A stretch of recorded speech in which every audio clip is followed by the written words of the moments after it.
Elijah Knox didn't care much for crowds. He kept to his ranch, spoke only when needed, and rode like a man who knew silence could carry more weight than a dozen words. But that Sunday morning in Dusty Creek, as a young woman named Clara Ward was shamed on the church steps, her little brother gripping her hand, eyes wide with fear, Elijah didn't look away. The sheriff stayed silent. The banker waved legal papers. Folks whispered that the Wards were trespassers, squatters. But Clara swore the land was her late father's, that it was all they had left.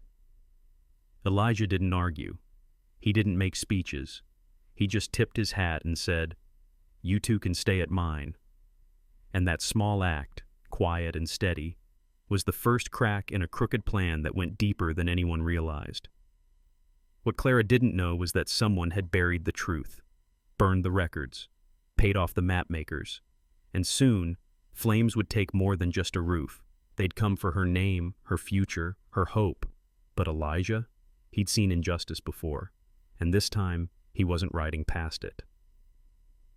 Can a weathered cowboy and a girl with nothing but her word take on a corrupt banker, a bought sheriff, and a railroad line that cuts through the heart of everything? If you've ever believed in quiet heroes, land worth fighting for, or truth that don't need yelling to be heard, this is the story for you. Hit subscribe, saddle up, and ride with us through this story. The West remembers those who stand their ground. The heat pressed down on Dusty Creek like a heavy quilt no one asked for. Church had just let out, and folks milled around the steps in their Sunday best, wide hats, polished boots, and voices hushed by gossip. That was when Clara Ward's voice cut through it all, sharp and trembling. "You're wrong. That land was my father's. He paid for it. You know it." Her brother Daniel clung to her hand, barefoot and sunburnt, his shirt one size too small. He didn't speak, just stared at the man in the pinstriped vest holding the papers. "That's so," drawled Mr. Lyles, the banker with a gold tooth that flashed every time he smirked. "Funny thing, Miss Ward. Paperwork says different. Foreclosed, reverted to the bank, and last I checked, squatters don't get church blessings." He handed a folded document to Sheriff Murdoch, who took it without reading. The sheriff's badge caught the light, but his eyes never lifted. He stood like a fence post, silent, sturdy, and not on anyone's side but his own. Clara's cheeks flushed, but she didn't back down. "We've lived there since I was 12. My daddy died before he could sign that final transfer, but he paid every tax, every cent." Lyles shook his head with a kind of amused pity. "Dead men can't sign deeds, Miss Ward. That land's bank property now, and you're trespassing." Murmurs rippled across the churchyard. A few folks looked away. One woman tightened her grip on her son's shoulder and stepped back. Others watched like they were waiting for something to break. Elijah Knox leaned against the fence post at the edge of the crowd, his hat pulled low, one boot crossed over the other. He hadn't stepped inside the church, hadn't spoken to a soul. Most folks hardly noticed he was there, just the quiet man with a sun-leathered face and hands that knew cattle better than people. He watched Clara, not because she raised her voice, but because she didn't cry. Her jaw was set tight, her spine straight. That kind of strength didn't come from stubbornness. It came from survival. Daniel tugged her sleeve. "Can we go now, Clara?" She knelt beside him, voice soft. "We'll figure it out, Danny. We always do." Lyles turned, already satisfied. "You've got 48 hours to clear out," he said over his shoulder. "After that, the law gets involved." "Seems it already is," Clara muttered, glancing at the sheriff, who still hadn't spoken. As Lyles stepped down from the church platform, Elijah pushed off the post and walked forward, boots crunching slow across dry earth. He said nothing, just looked at Clara and then at the boy. Then he turned his gaze on the sheriff, held it longer than most would have dared. Finally, he spoke. "You two got a place tonight?" Clara blinked. "No." "I got room in the bunkhouse, chores in the morning, fair pay, feed's hot." Daniel's eyes widened, and Clara looked like she wasn't sure whether to cry or run. "We don't take charity," she said quietly. "Wasn't offering it." Elijah tipped his hat and started walking. He didn't look back. didn't need to. Daniel tugged Clara's hand again. "Can we go, Clara? Please?" She glanced around the churchyard. No one stepped forward. No one offered anything but lowered eyes. She lifted her chin. "All right." As the wards followed Elijah across the street, Lyles watched from beside the sheriff with a sneer that didn't quite reach his eyes. "Watch that one," he muttered. "Knox has got a habit of meddling." The sheriff finally spoke. "Knox don't say much, but when he moves, things tend to shift." Across the street, Elijah opened the gate to his ranch, holding it long enough for Clara and Daniel to pass through. Lyles folded the paper and slid it back into his vest. "We'll see how long that lasts." But Elijah, already halfway to the barn, didn't hear him. Or maybe he did, and just didn't care. And so, the dust settled. For now. The bunkhouse at Elijah's ranch wasn't much. Just 4 walls, a wood stove, and a roof that didn't leak. But to Clara and Daniel, it felt like something close to shelter.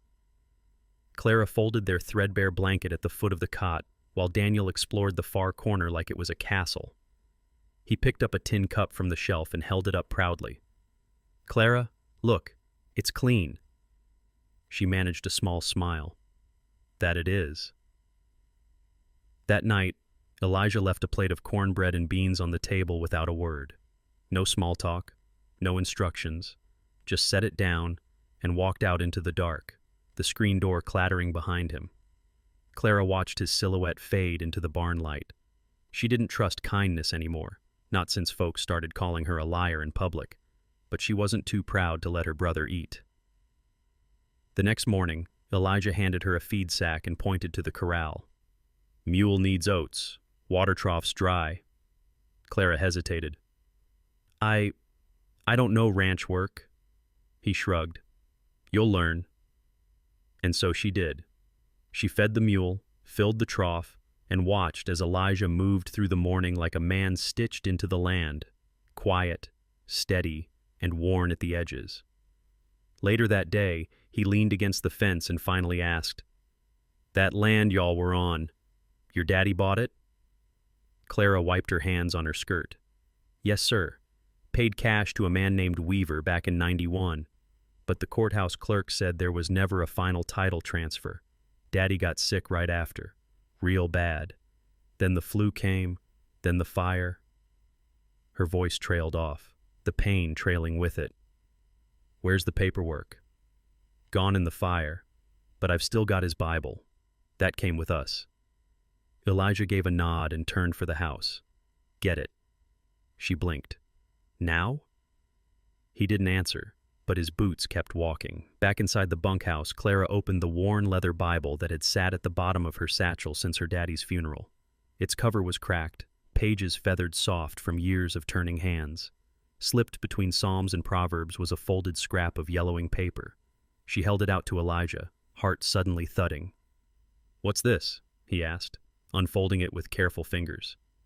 "Daddy's last tax receipt, 1894, paid in full to Carson County for 20 acres southeast of Dusty Creek."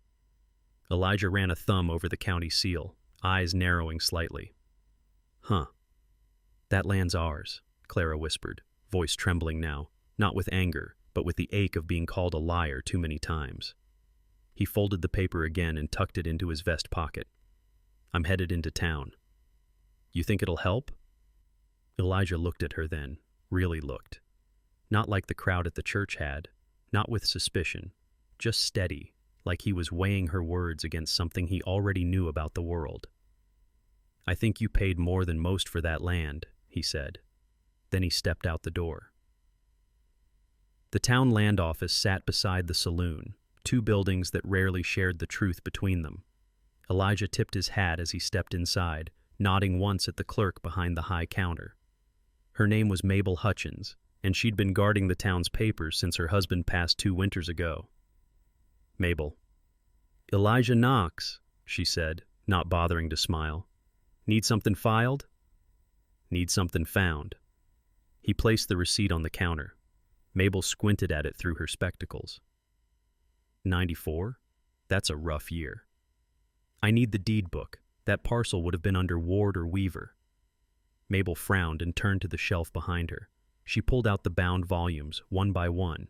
1892, 1893, 1895. Where's 1894? Elijah asked. Her brow creased. That's odd. Should be right here. It ain't? No. She searched again, slower this time, then shook her head. Might have gone missing during the clerk turnover. Or... She hesitated. Or... Mabel leaned in. Lyles has been sniffing around these records lately.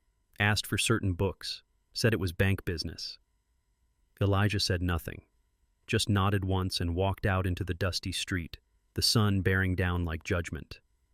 And behind his vest, the receipt pressed close to his heart. Proof, maybe, that the truth hadn't burned away completely. That night, under a fading sky, Clara watched Elijah return with something in his eyes she hadn't seen before. Purpose. The next morning broke slow and silver. Fog draped over the pastures like a memory that wouldn't lift. Elijah was already in the saddle by first light, the Bible's tax receipt folded neat inside his coat. Clara watched him from the bunkhouse porch, Daniel still asleep behind her. She didn't ask where he was going. She was starting to learn that Elijah Knox didn't give answers until he had something worth saying. He rode out toward Carson Ridge, not by the main trail, but through the scrub and low ridge lines where the sage grew tall and horses had to know how to think for themselves. It was quieter out that way, less questions, fewer eyes. By late morning, the hills broke open to a weathered homestead nestled behind cottonwoods and a windmill that turned lazy in the breeze. The mailbox still read, Silas Boone, County Clerk, returning, though the paint had long since peeled. Elijah dismounted and tied off at the fence. He didn't knock, just stepped onto the porch and waited. After a long beat, the screen door creaked open, and a thin man in a flannel shirt and suspenders stepped out, spectacles balanced at the tip of his nose. Elijah Knox, Silas said, voice like dry gravel. Last time I saw you, your hat was bigger and your temper shorter. Elijah gave the ghost of a smile. Folks change. Some do. Silas narrowed his eyes. You come all this way for gossip or justice? Neither. I came for records. Silas grunted and stepped aside. Well, then you better come in. Inside, the old clerk's house smelled of oilskin, pipe tobacco, and something faintly like lemon polish. Books lined every shelf, and papers were stacked with a librarian's precision, not neat, but known. I kept my own backups after the fire of '94, Silas said, moving to a side cabinet and lifting a wooden box from the bottom shelf. Didn't trust the new hires. Most of them couldn't file their boots in alphabetical order. Elijah watched silently as Silas flipped through a set of carbon copies, the thin parchment nearly translucent from age. Name? Ward or Weaver, somewhere in that window between 91 and 94. Silas's fingers paused. Ward. I remember him. Big man, real polite. Lost a wife to cholera, if I recall right. Elijah nodded. Had a daughter and a boy. He bought a parcel southeast of Dusty Creek. I remember now. Silas pulled a copy free and laid it on the table. Here it is. Payment in full to Jesse Weaver. Signed, witnessed, but never recorded. Why not? Silas sighed and sat down slowly, easing his knees like a man lowering a full bucket. That winter, smallpox hit the county. We shut the office for nearly 2 months. When I came back, half the records were missing, some from the fire, some from misfiling, some just plain gone. We tried to catch up, but, well, truth is that filing never made it past my desk. Elijah stared at the paper. It was faded but clear. The names were legible. The signature belonged to a deputy notary who had died a year later in a flash flood. She's been called a liar, Elijah said, low and even. Said she was squatting. Banker Lyles is waving foreclosure papers. Silas scoffed. Lyles. Man's got a taste for redrawing lines when the soil starts getting valuable. What do you mean? Silas leaned in. He paid surveyors to adjust boundary lines before. Quiet-like. Makes parcels look smaller. Then claims default when folks don't realize their fence crossed a line that wasn't there before. Elijah's jaw tensed. Think he'll try it again? I'd bet my best pipe on it. If there's rail money sniffing near Dusty Creek, Lyles wants in. Elijah folded the carbon copy and slid it into a wax envelope Silas offered him. Can it hold up? Silas nodded. Better than nothing. Paired with a tax receipt and a witness, it'll make a judge listen. Elijah stood. Appreciate it. Silas lit his pipe and watched him head out. Knox, he called after him. Just be careful. When men like Lyles feel a story slipping out of their hands, they don't always play fair. Elijah didn't answer. He just tipped his hat and rode back toward Dusty Creek, the envelope tucked close. Because now he had something heavier than a gun in his pocket. He had a truth the banker couldn't erase. Dusty Creek's annual rodeo wasn't just about horses and ribbons. It was where handshakes made deals, where land changed futures, and where the town reminded itself who it did and didn't believe in. That Saturday, the fairground buzzed with sweat and talk. Kids ran wild with stick ponies, women sold peach pies and lemonade, and old ranchers stood near the fence line, spitting tobacco and judging bronc riders like they were sizing up bulls. Mr. Lyles made his appearance in a shiny wagon drawn by two matched bays. He stepped down in polished boots that had never seen real mud and handed off a sack marked Prize Fund, Rodeo Committee, with a grin that didn't reach his eyes. This here, he announced from the grandstand mic, is to support Dusty Creek's next chapter, modern progress, responsible development. We gotta leave the past behind if we want to grow. Folks clapped politely. Elijah, standing beside Clara near the bullpen, didn't. Clara, in borrowed boots and a hat a size too big, shifted her weight uneasily. That man talks like he already owns the place. He thinks he does, Elijah muttered, eyes on the cattle gate. It was Clara's idea to enter the team roping contest. You've already taught Daniel to rope a dummy steer, she'd said 2 days prior, leaning on the corral post. Might as well let me try with a real one. Elijah had raised a brow but didn't argue. Instead, he saddled 2 horses and showed her the rhythm of it, how to throw with wrist, not arm, how to let the rope fall where the steer would be, not where it was. Now, under the cloudless sky, their number was called. They rode into the arena, quiet as dusk. Clara's nerves were tight, but her hands steady. Elijah gave no speech, no nod.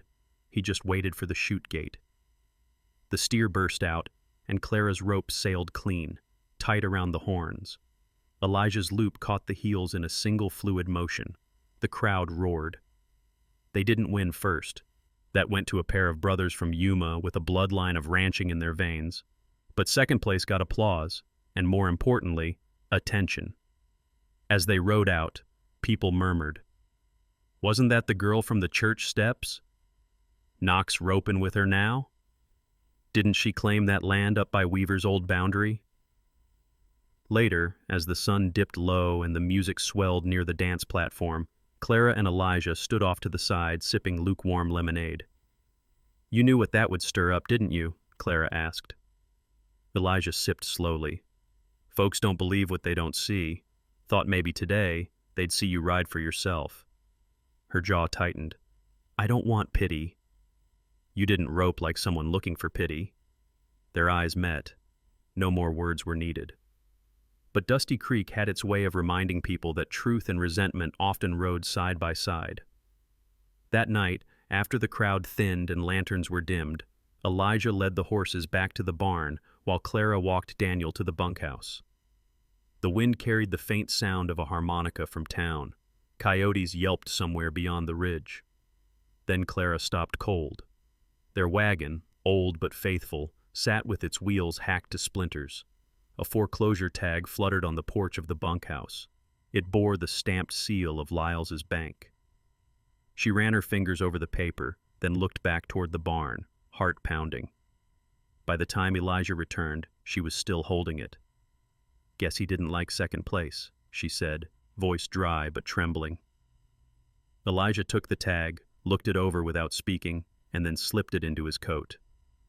I'll ride to Carson Ridge tomorrow, he said. Silas's records need filing before anything else gets burned. You think he'll stop? Elijah looked at the wagon's wreckage, then at the night sky. No, he said softly, but maybe it's time we start making noise of our own. And in that moment, Clara didn't feel like a trespasser anymore. She felt like a witness getting ready to take the stand. And the town? It had just begun to pay attention. The wagon was gone, but the fight wasn't. Elijah didn't say much the next morning. He just hitched his mule team before the sun crested the ridge and loaded the ledger, tax receipt, and Silas's carbon copy into a wax-sealed satchel. "You sure you want me along?" Clara asked, one hand on Daniel's shoulder. "He still wakes up scared sometimes." Elijah looked from Daniel to Clara, then over to Silas Boone, who had just arrived on horseback, his old shoulders stiff but ready. "Neighbor down the hill's watching him. Safer here than in town." Clara's jaw twitched. "Not sure what counts as safe anymore." "Truth don't travel well without witnesses," Elijah said. "We need yours." They rode 3 abreast through dry scrub and creeks barely holding water. The trail to Carson Ridge cut between redstone bluffs and sun-bleached junipers. Silas rode with more grit than grace, but his eyes stayed sharp behind his dusty spectacles. "You know," he muttered at one point, "this whole mess might have been avoided if I'd filed that deed myself, fire or no fire." Elijah didn't look over. "You kept a copy. That's more than most would have done." Carson Ridge was no bigger than Dusty Creek, but it had a judge, a land recorder, and 3 men in suits who rarely touched dirt. Elijah tied off near the courthouse steps and helped Clara dismount. She walked taller now. Fear still rode behind her eyes, but she wore her anger like armor. Inside the record office, the clerk blinked at the documents with raised brows. "Filed under the homestead clause?" the man asked, adjusting his collar. "No," Elijah said. "Private sale, witnessed, tax paid." "And you're submitting this as a formal reinstatement?" "Yes, sir," Clara said, stepping forward. "My father's name was Benjamin Ward. He died before the deed was recorded, but the sale was real, and I have proof." She laid the receipt and Silas's carbon copy flat on the desk. Silas added, "I was county clerk at the time. I'll testify if needed." The clerk nodded slowly, expression unreadable. "This'll take a day to review, maybe 2. Elijah's mouth set into a line. "We'll wait." They stepped out into the sunlit square just as church bells tolled noon. Clara let out a slow breath. "I feel like I just stood on a cliff and dropped my name into the wind." Elijah looked at her. "Sometimes, that's how it starts." But back in Dusty Creek, Lyles hadn't waited. News of the filing must have reached him by telegraph, or maybe he'd just felt the tide shift under his boots. By nightfall, flames licked the edge of the Ward homestead. Daniel had been reading in the hayloft of the neighbor's barn when he saw the orange light and heard shouting. The neighbor's son, a freckled boy named Calvin, ran to his father, and they saddled 2 horses without stopping for boots. By the time the small crew reached the ridge, the cabin was half engulfed. Daniel stood shivering in his socks while the men doused what they could with trough water, but there wasn't much left to save. The next morning, Elijah, Clara, and Silas returned to find blackened boards and a smell like regret. Clara didn't speak, just walked through the ash to what had been her father's bed frame. She knelt, fingers tracing the scorched earth. "He built this with his hands," she whispered. Elijah stood behind her, silent. Then something caught the light, a thin sliver of metal staked low near the tree line. Clara walked over, pulled it from the dirt. A railroad survey marker. New, fresh paint. She turned, fury rising. "He wants it for the rail line." Silas stepped beside her. "Rail charters are worth 10 times what a ranch brings in a decade. If he's got pre-approval on this land..." Elijah picked up the stake, looked it over, then dropped it into the dust. "Then we've got more than a theft. We've got fraud." Clara's hands shook, but not from fear. "So what now?" Elijah looked up at the charred cabin, then over to the neighbor boy standing guard beside Daniel with his slingshot tucked into his belt. "We ride smarter," he said, "and next time we don't come back empty." Because now it wasn't just about a deed. It was about stopping a man who thought no one would notice what he buried in smoke. The scent of smoke still clung to Clara's dress as she stood on Elijah's porch the next morning, arms crossed tight to hold in the fury. Daniel sat beside her, eyes wide, holding the railroad stake like it was a riddle no one wanted solved. Elijah should have been back by now, she said, more to herself than anyone else. He had ridden out early to file a claim update at the courthouse in Carson Ridge and speak with a federal land agent rumored to be passing through. Said he'd be back before sundown, but the sun was long gone. And so was Elijah Knox. 2 towns over, in a wooden jailhouse that smelled of dust and disuse, Elijah sat on a hard bench with his hat resting beside him. Across the bars, Sheriff Lane, a man with too much oil in his hair and too little conscience behind his badge, leaned back in a chair, boots on the desk. "Funny thing," Lane said, swirling coffee in a chipped mug. "How a man ends up trespassing on a rail corridor without knowing it." "I wasn't on any marked land," Elijah replied, voice flat. "You were near it," Lane said, lifting a folded paper from the desk. "According to this survey filed just last week." Elijah's jaw set. "Let me guess. Filed by someone named Lyles?" Lane grinned. "Ain't names that matter. It's ink and stamps. You'll sit here a while, long enough for your friends to stop making noise." Elijah didn't answer. He just leaned back against the cell wall, gaze steady. Men like Lane talked to feel taller. Elijah preferred silence that made cowards uncomfortable. A low cough echoed from the other cell. Elijah glanced over. A grizzled man with thinning hair and a crooked nose sat in the shadows, one boot missing, the other foot bare and swollen. "You the quiet type?" the man asked. "Sometimes." "You Knox?" Elijah nodded slowly. "Name's Tom Harlan, surveyor, or was, till I crossed the wrong line." Elijah studied him. "You worked for Lyles?" "Long enough to regret it." Tom shifted, pulling something from the lining of his boot. What was left of it? A small, weathered map folded 4 times over. He passed it through the bars. "That there's the original parcel map," Tom said. "Before Lyles paid me to redraw it. Said he needed to smooth things out for the railroad bid.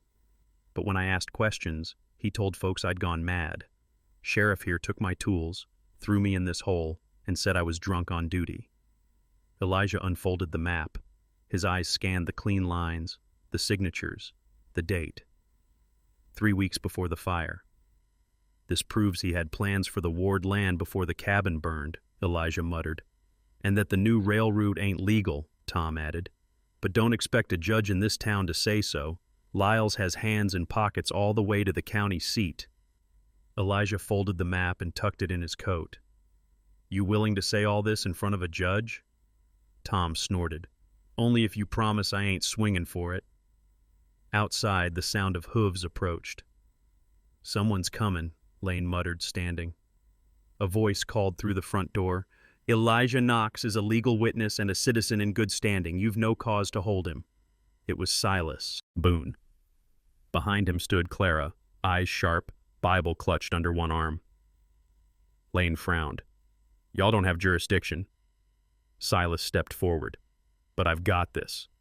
He handed over a signed order from the Carson Ridge judge, pending investigation into the forged claims. Elijah was to be released immediately. Lane stared, then spat into the dust. "Suit yourself, but this town's getting crowded with truth-tellers." As Elijah stepped out of the cell, Clara met him with a look that said thank you, and don't ever scare me like that again all at once. He handed her the folded map. "Turns out," he said, "liars leave paper trails." And for the first time in days, Clara smiled. A storm was coming, but now they had proof to ride it out. The next Sunday dawned cool and cloudless, the kind of morning that made folks believe maybe the town still had some goodness left in it. But Clara Ward wasn't hoping for goodness. She was counting on justice. Dusty Creek's church bell rang through the valley as families trickled in wearing their finest. Mothers dusted off bonnets, boys fidgeted in starched collars, and whispers circled like vultures before a storm. Inside, the pews filled fast. Even those who hadn't stepped foot in church all season showed up.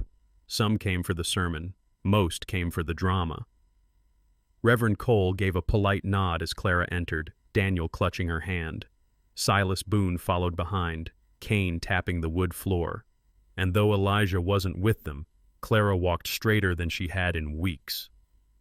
They took seats near the front, where the eyes hit hardest. After the final hymn faded, Reverend Cole cleared his throat.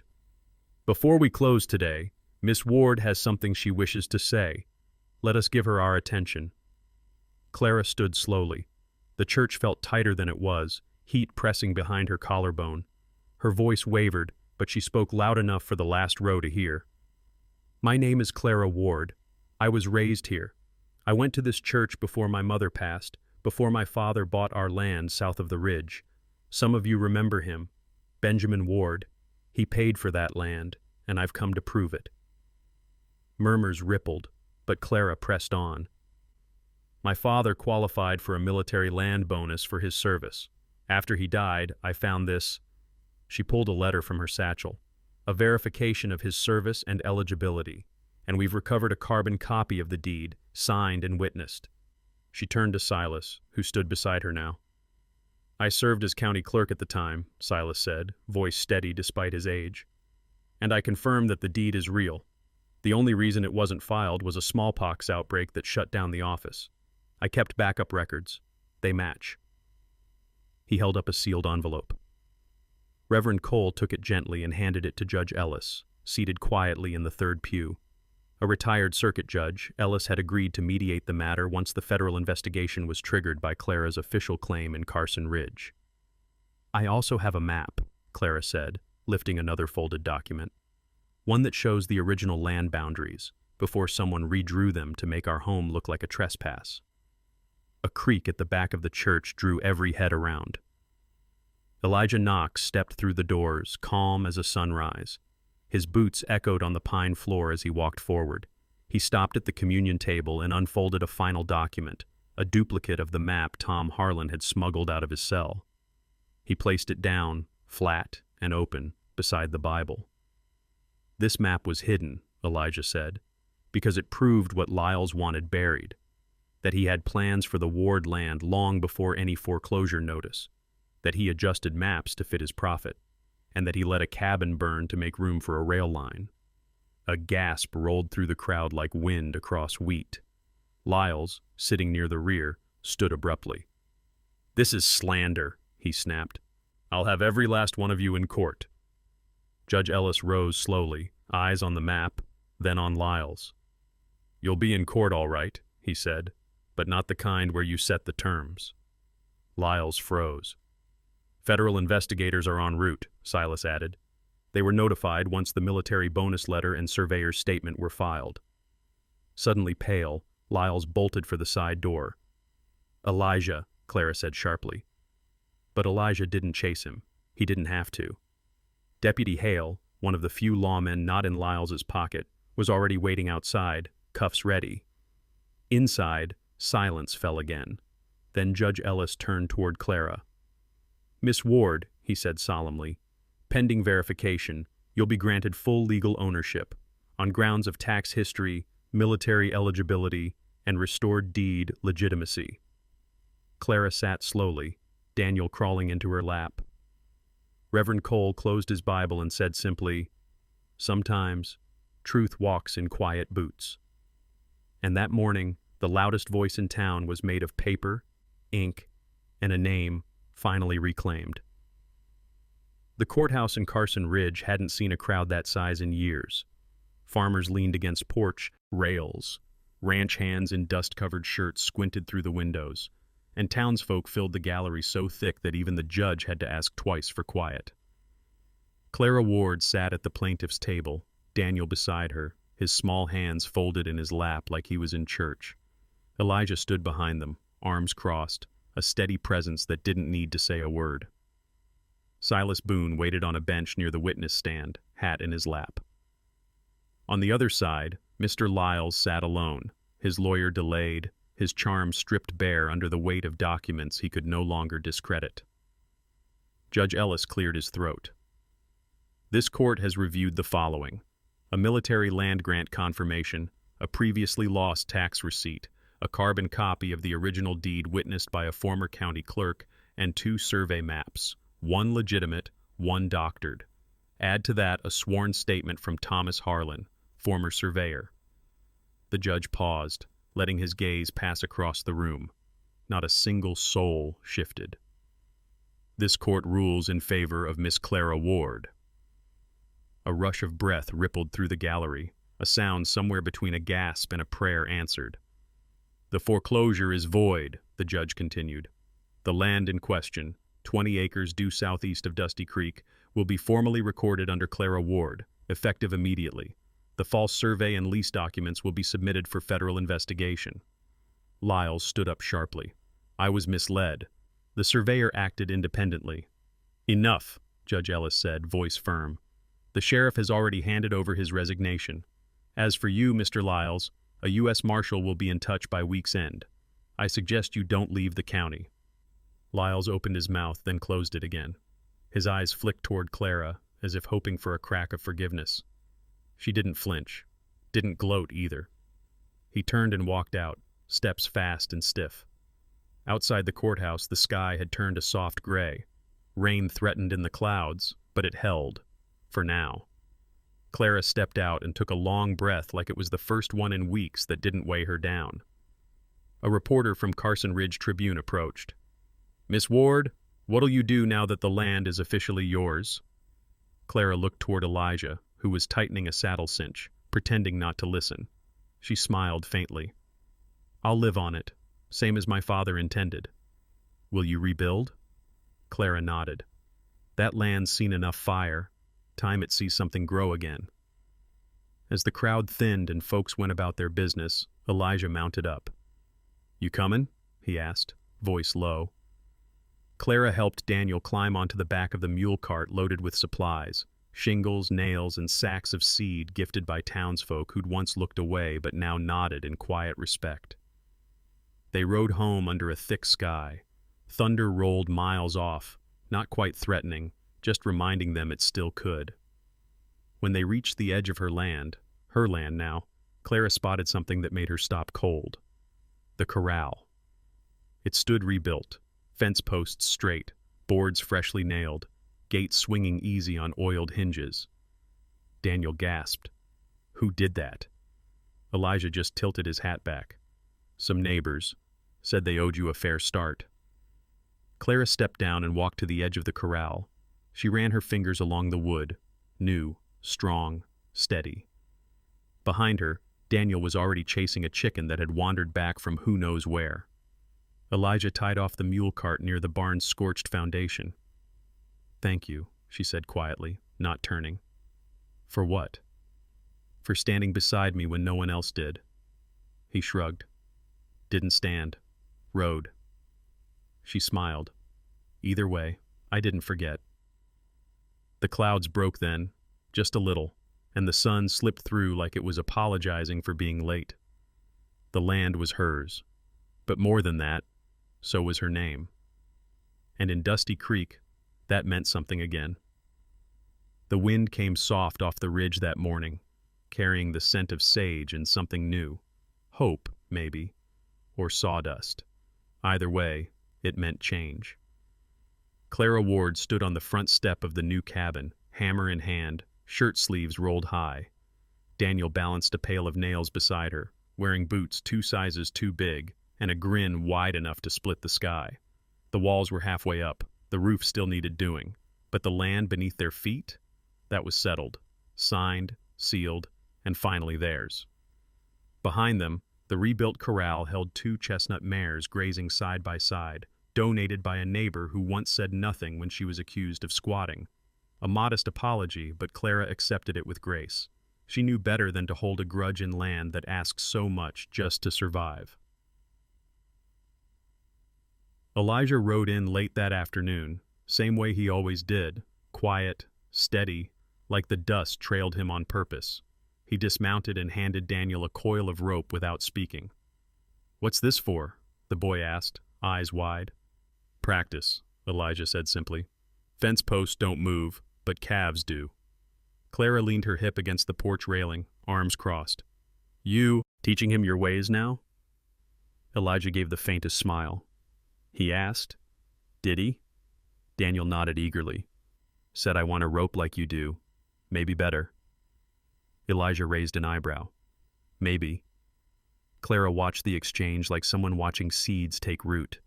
She wasn't sure what Elijah was to them, neighbor, friend, quiet partner. But whatever it was, it had steadied them in ways no title ever could. As the sun dipped behind the hills, they gathered on the porch with tin plates of beans and skillet cornbread.